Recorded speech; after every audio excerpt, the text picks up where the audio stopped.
Saya sering belajar dengan sistem mood. Artinya kalau lagi semangat saya bisa belajar lebih lama, tapi kalau tidak saya lagi memilih bermain HP atau menonton. Disinilah saya sadar bahwa cara belajar saya belum terstruktur dan cenderung tidak efektif. Yang kedua, kendala terbesar dalam mengatur waktu. Di mana kendala terbesar saya adalah memanajemen waktu yang buruk. Saya sering merasa punya banyak waktu sehingga menunda pekerjaan. Padahal saat deadline sudah dekat, saya malah panik dan mengerjakan tugas secara terburu-buru. Kadang saya juga sulit membagi waktu antara belajar, istirahat, dan hiburan. Yang ketiga, kebiasaan menunda atau prokrastinasi. Ya, saya sering termasuk orang yang sering menunda tugas. Contohnya ketika ada tugas diberikan hari ini, saya berpikir, masih lama deadline-nya. Akhirnya saya malah santai, scrolling media sosial, atau bahkan begadang tanpa tujuan yang jelas.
Yang keempat, distraksi dalam belajar. Salah satu gangguan terbesar saya adalah HP. Media sosial, game, dan notifikasi sering membuat saya kehilangan fokus. Yang kelima, pendapat saya tentang metode Pomodoro. Setelah mengenal metode Pomodoro, saya merasa metode ini sangat membantu. Metode ini mengajarkan kita untuk belajar selama 25 menit, lalu istirahat 5 menit. Dengan cara ini, yang pertama saya bisa lebih fokus, yang kedua tidak mudah bosan, dan yang ketiga belajar jadi lebih teratur. Metode ini juga membuat saya sadar bahwa belajar tidak harus lama, tapi harus fokus dan konsisten. Yang keenam, ada perubahan yang akan saya lakukan. Setelah memahami metode Pomodoro, saya berkomitmen untuk yang pertama, membuat jadwal belajar yang teratur, dan yang kedua, mengurangi penggunaan HP saat belajar. Yang ketiga, tidak menunda stres lagi. Yang keempat, lebih disiplin dalam mengatur waktu. Yang keempat, distraksi dalam belajar. Salah satu gangguan terbesar saya adalah HP. Media sosial, game, dan notifikasi sering membuat saya kehilangan fokus. Yang kelima, pendapat saya tentang metode Pomodoro.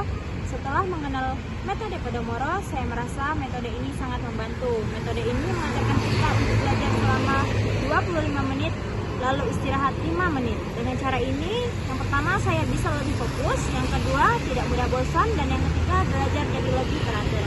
Metode ini juga membuat saya sadar bahwa belajar tidak harus lama, tapi harus fokus dan konsisten. Yang keenam, ada perubahan yang akan saya lakukan.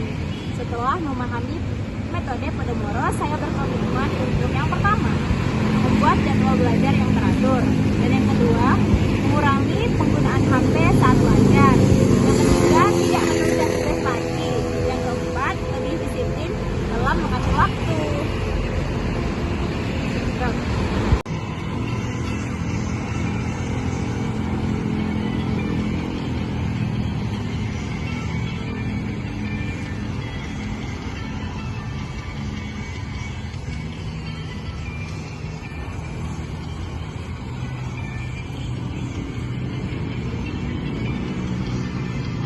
Kau bermasalah.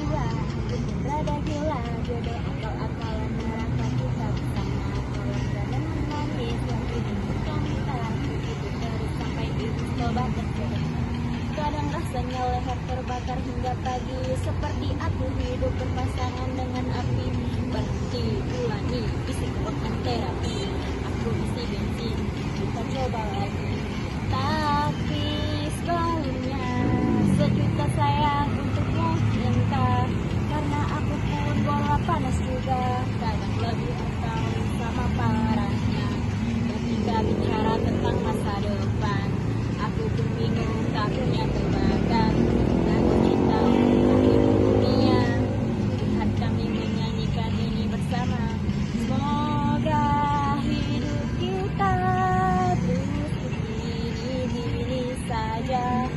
Walau sungai meluap, kita tak suplot.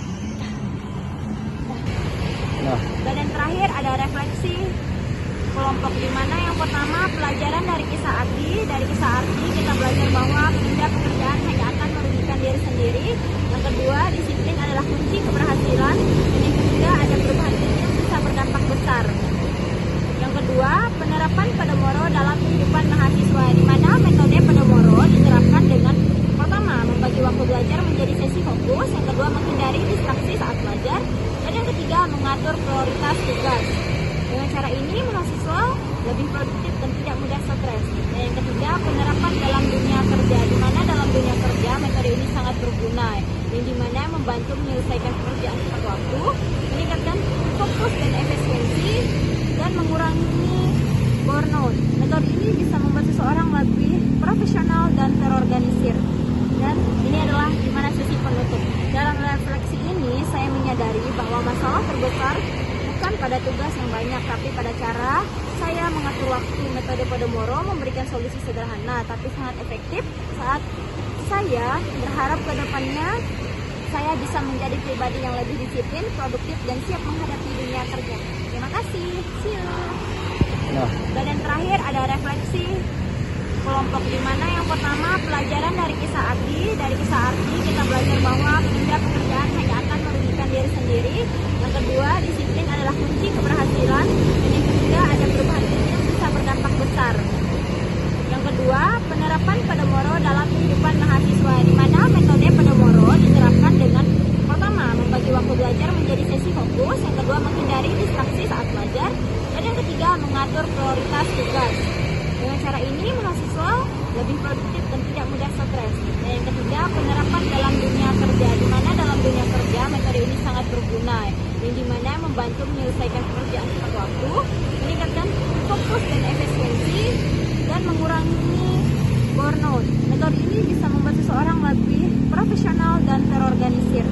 Dan ini adalah gimana sesi penutup. Dalam refleksi ini, saya menyadari bahwa masalah terbesar bukan pada tugas yang banyak, tapi pada cara saya mengatur waktu. Metode Podomoro memberikan solusi sederhana, tapi sangat efektif saat saya berharap ke depannya saya bisa menjadi pribadi yang lebih disiplin, produktif, dan siap menghadapi dunia kerja. Terima kasih. See you.